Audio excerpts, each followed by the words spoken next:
करते हैं कि सर्कुलर रेस पे देखिए दो टाइप के सवाल बनते हैं, दो टाइप के। तो पहला इजी टाइप है वो समझाऊंगा मैंने। देखिए जैसे मेरे प्यारे भाई कि ये एक सर्कुलर ट्रैक है मेरे प्यारे भाई, इस तरीके से ये रास्ता है जो वृत्त की शेप में है।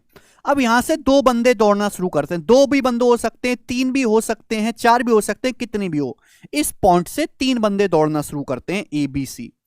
अब सेम डायरेक्शन में दौड़ते हैं तीनों, सेम डायरेक्शन में ए बी सी। क्लियर है? आप बोलोगे हाँ जी सर ये S1 की स्पीड से S2 की स्पीड से, दो ही लेके मैं आपको समझा देता हूं, ठीक है ना।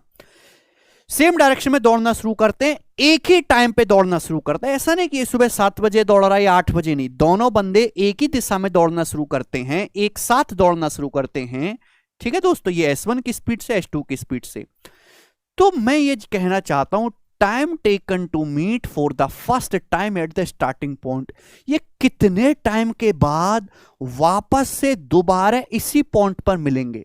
भाई हो सकता है बीच में भी कहीं मिले हो, मुझे वो नहीं देखना, मुझे ये जानना है कि दोनों लोग दौड़ना शुरू करते हैं, एक ही टाइम पर चलना शुरू करा, एक ही दिशा में दौड़ रहे हैं, कितने टाइम के बाद ये दोनों लोग वापस से इसी पॉइंट पर आके मिलेंगे। बीच में नहीं मिलना, इसी पॉइंट पर कितने टाइम के बाद जो है आप जहां से दौड़ना शुरू किया है स्टार्टिंग पॉइंट पर वापस कितने समय के बाद मिलेंगे।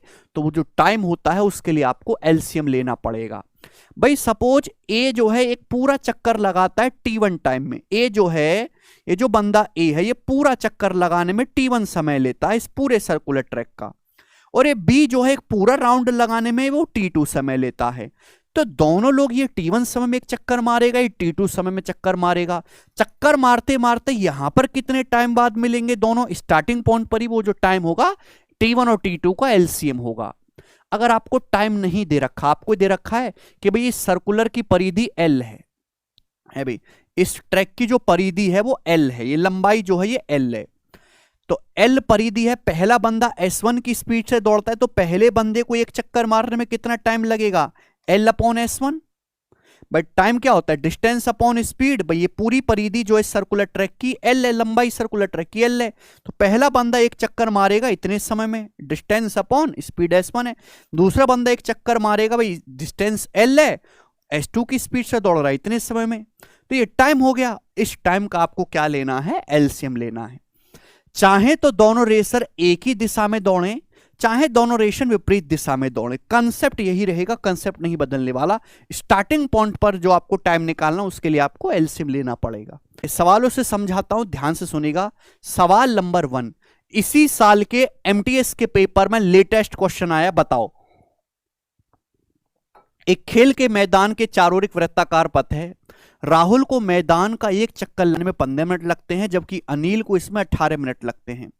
मान लीजिए कि वो दोनों एक ही बिंदु से, दोनों लोग एक ही बिंदु से दौड़ना शुरू करे हैं, एक ही समय पर शुरू करते हैं और एक ही दिशा में जाते हैं, समझे, जो वही है।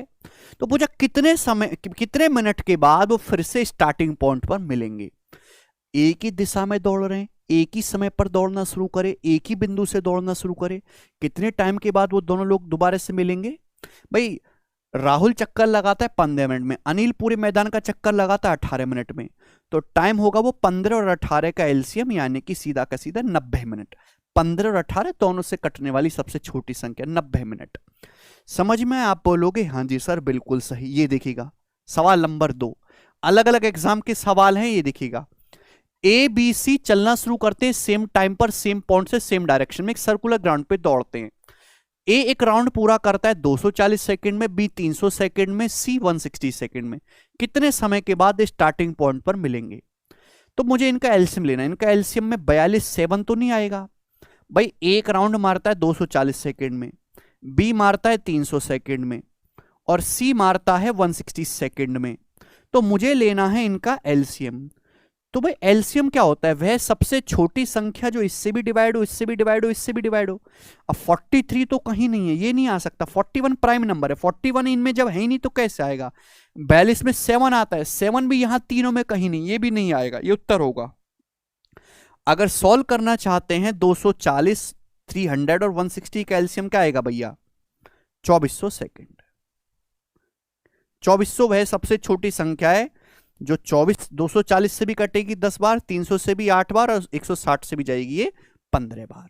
समझ में आया? और 2400 सेकंड को मिनट में कन्वर्ट किया है तो हम 60 से भाग दे देंगे, मिनट आ जाएगा 40 मिनट। ठीक है, ऑप्शन से करने की कोई दिक्कत नहीं आने वाली है।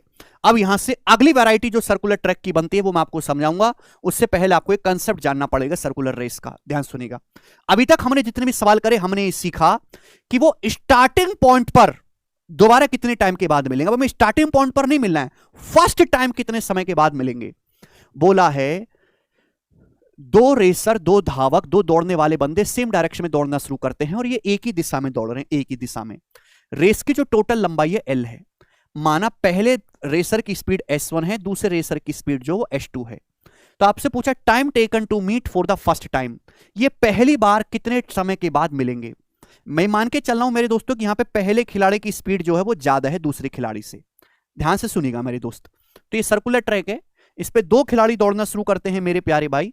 ठीक है जी भाई, एक यहां से दौड़ रहा है S1 की स्पीड से, दूसरा उसके पीछे पीछे आ रहा है S2 की स्पीड से। दो खिलाड़ी, पहला फास्ट है दूसरा स्लो है।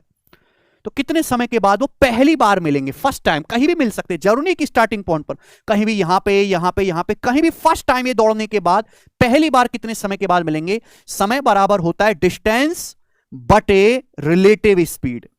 टाइम बराबर, चूंकि यहां पे हम दो खिलाड़ी का आपस में कंपैरिजन दिखा रहे हैं, तो आपस में कंपैरिजन दिखाने के लिए हम लोग क्या लेते हैं बच्चों, रिलेटिव स्पीड का कंसेप्ट इस्तेमाल करते हैं। सर्कुलर ट्रैक की जो लेंथ है वो L है और रिलेटिव स्पीड सेम डायरेक्शन में है तो S1 माइनस S2 होती है, तो L upon S1 minus S2 time लगेगा। लेकिन अगर ये दोनों खिलाड़ी मेरे प्यारे भाई अपोजिट डायरेक्शन में दौड़ रहे हैं, अपोजिट डायरेक्शन में सर्कुलर ट्रैक है भाई, ये खिलाड़ी A तो दौड़ रहा है इस तरफ S1 की स्पीड से, दूसरा खिलाड़ी इसी पॉइंट से दौड़ना शुरू किया है B, लेकिन ये S2 की स्पीड से, ये भी S2 की स्पीड से। तो कितने टाइम के बाद ये फर्स्ट टाइम जो है कितने समय के बाद मिलेंगे। फर्स्ट टाइम कितने समय के बाद मिलेंगे, तो टाइम बराबर डिस्टेंस तो L ही है, रिलेटिव स्पीड है S1 plus S2, opposite direction में विपरीत दिशा में relative speed S1 plus S2 हो जाती है। आप बोलोगे हाँ जी सर, तो एक कंसेप्ट बनता है, इसके अलावा इसमें और कुछ जानने लायक नहीं है। स्क्रीनशॉट ले लीजिए कंसेप्ट का, सभी को समझ में आए। सेम डायरेक्शन में S1 minus S2, opposite direction में S1 प्लस S2 जी। अब इस पे हम बेस सवाल करेंगे। सवाल होगा जी आपके सामने यहां पर 10 नंबर, ये बताइएगा, बिल्कुल लेटेस्ट एग्जाम्स में सवाल आ रहा है। दो 720 मीटर के वृत्ताकार ट्रैक पर दौड़ रहे हैं, उन्होंने एक ही बिंदु से दौड़ना शुरू किया, समान दिशा में 1.5 और 3.5 मीटर पर सेकंड की स्पीड से, समान डायरेक्शन में। कितने समय के बाद वे दूसरी बार एक साथ फॉर द सेकंड टाइम, कितने समय के बाद वे दूसरी बार एक दूसरे को पार करेंगे। सेकंड टाइम पूछा है। देखिए बच्चों, फर्स्ट टाइम कितने समय के बाद मिलेंगे, जवाब दीजिएगा, जवाब देंगे सभी लोग। फर्स्ट टाइम, तो टाइम बराबर डिस्टेंस, दोनों सर्कुलर ट्रैक 720 मीटर का है, upon relative speed. Relative speed आ जाएगा भाई सेम डायरेक्शन में S1 माइनस S2 2, यानी कि आ जाएगा मेरे दोस्तों 360 सेकंड। ये देखिए डिस्टेंस मीटर में, स्पीड मीटर पर सेकंड में, तो डायरेक्ट आंसर आपका उसमें आएगा सेकंड्स में, यानी कि 360 सेकंड को 6 मिनट कहते हैं, 60 से भाग करेंगे तो 6 मिनट के बाद ये फर्स्ट टाइम जो है एक दूसरे से मिलेंगे। फिर ये हर 6 मिनट के बाद मेरे दोस्तों मिलते रहेंगे भाई। पहली बार 6 मिनट के बाद मिलेंगे, अगली बार दोबारा 6 मिनट के बाद, फिर हर 6 मिनट के बाद एक दूसरे से मिलते रहेंगे, तो दूसरी बारी मिलेंगे 12 मिनट के बाद, 6 + 6 12 मिनट के बाद। ठीक है जी, आप